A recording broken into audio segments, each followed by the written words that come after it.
नमस्कार सभी को। आई होप सबका ये वीक ठीक ठाक गया होगा।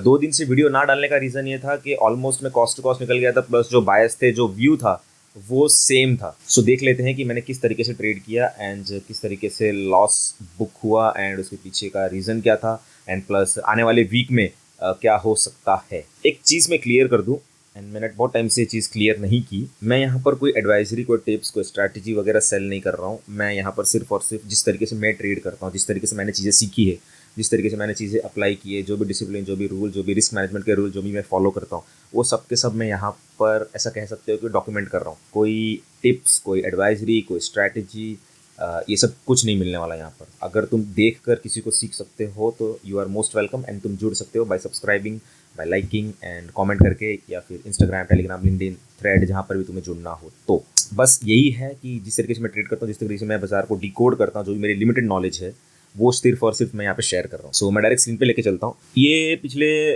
परसों का है, फिर 22 तारीख, आज 23 तारीख है, ठीक है। 2 दिन में मैं ये कॉस्ट टू कॉस्ट निकल गया। मैंने 142 पे बाई किया था एंड 140 पे एग्जिट।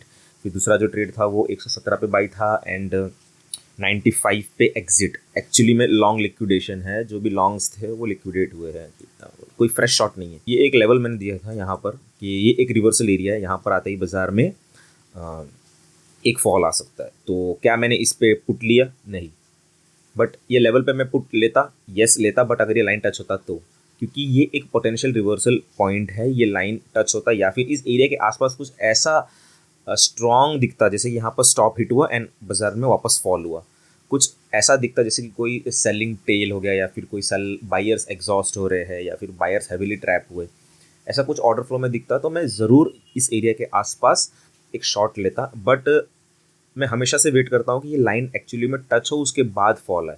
बट कभी कभी प्रेशर इतना हाई होता है ना कि इस एरिया के आसपास ये लेवल्स इतने स्ट्रांग होते हैं कि एरिया को बिना टच करे भी वो पहले ही मुड़ सकता है। सो यहाँ पर बाजार का फॉल आया एंड जो भी रिसेंट स्विंग्स थे वो उसको ब्रेक करता गया। फिर यहाँ पर मेरे को बाई करने का कोई कॉन्फिडेंस दिखा नहीं, क्योंकि ये support area, support area, support area and यहाँ पर एक इतना बड़ा गैप है, कॉन्फिडेंस था ही नहीं। बट मैंने एक ट्रेड लिया था यहाँ पर कॉल का, वो काफ़ी रिस्की था, बट मैंने एक लॉन्ग साइड का ट्रेड लिया था यहाँ पर कहीं पे, क्योंकि यहाँ पर एग्रेसिव बायर्स का प्रेजेंस दिखा था। बट उसके बाद कोई फॉलो थ्रू नहीं आया, तो एंड स्टॉप लॉस हिट हुआ एंड वो स्टॉप लॉस में जो लॉस लेके निकले वो अलग। बट रिस्की ट्रेड था तो लेना सही समझा, क्योंकि पिछले 2 दिन में प्रॉफिट हुआ था। सो थोड़ा सा एक 1600 रुपये का जैसा कुछ रिस्क था, एंड उसके सामने अगर रिजल्ट आता तो अच्छा खासा रिवॉर्ड मिलता। बट वो अगेंस्ट द ट्रेंड था, तो ये बहुत बड़ी गलती थी, मिस्टेक थी एक। सो आने वाले वीक में अगर देखें तो अपने ये गैप है, ये गैप फिल हो सकता है, क्योंकि ऑलमोस्ट ये एक ओपनिंग जो थी, ओपन ड्राइव ओपनिंग यहाँ पर अटेम्प्ट हुआ था एंड बाजार नीचे फॉलो थ्रू नहीं ले पाया एंड अगेन बाजार यहाँ पर आया, तो एक काइंड ऑफ ये गैप फिल हो सकता है। सेल ऑन राइज अगर करेंगे तो ज़्यादा प्रॉफिटेबल रहेगा।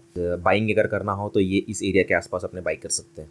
तो ये एरिया पे कहीं पर आए तो अपने सेलिंग वगैरह जो भी अगर एब्जॉर्ब होते हुए दिख रही है, अगर वीक होते हुए दिख रही है, तो अपने एक बाई ट्रेड ले सकते हैं। मार्केट प्रोफाइल के पॉइंट ऑफ व्यू से अगर देखें तो a strong selling tail, extension towards down side, buy का अगर ऑप्शन भी अगर मिलता तो ये मिड पॉइंट तक जो है ये गैप का, यहाँ तक अगर रिवर्सल आया ऊपर के साइड तो यहाँ से आ सकता है, एंड इसके अगर ये भी ब्रीच होता है तो पूरा ये गैप फिल करके सो जो भी ये फेयर प्राइस है ये एरिया पे यहाँ तक आ सकता है। सो आने वाले वीक में ये एरिया के आसपास 2 वे रोटेशंस, यानी कि एक टाइम पे ऊपर भी जा सकता है, एक टाइम पे नीचे भी आ सकता है, ऐसा कुछ हो सकता है। सो काइंड ऑफ कंफ्यूजन सही वीक रहेगा। और सेल ऑन राइज अगर इंट्राडे में करना है तो सेल ऑन राइज, एंड ये एरिया के आसपास कहीं पर भी अगर सेलर्स अगर हैवीली एब्जॉर्ब हो रहे तो स्टॉप लॉस को ट्रेल करना पड़ेगा स्ट्रिक्टली, एंड या फिर तुरंत एग्जिट करना पड़ेगा।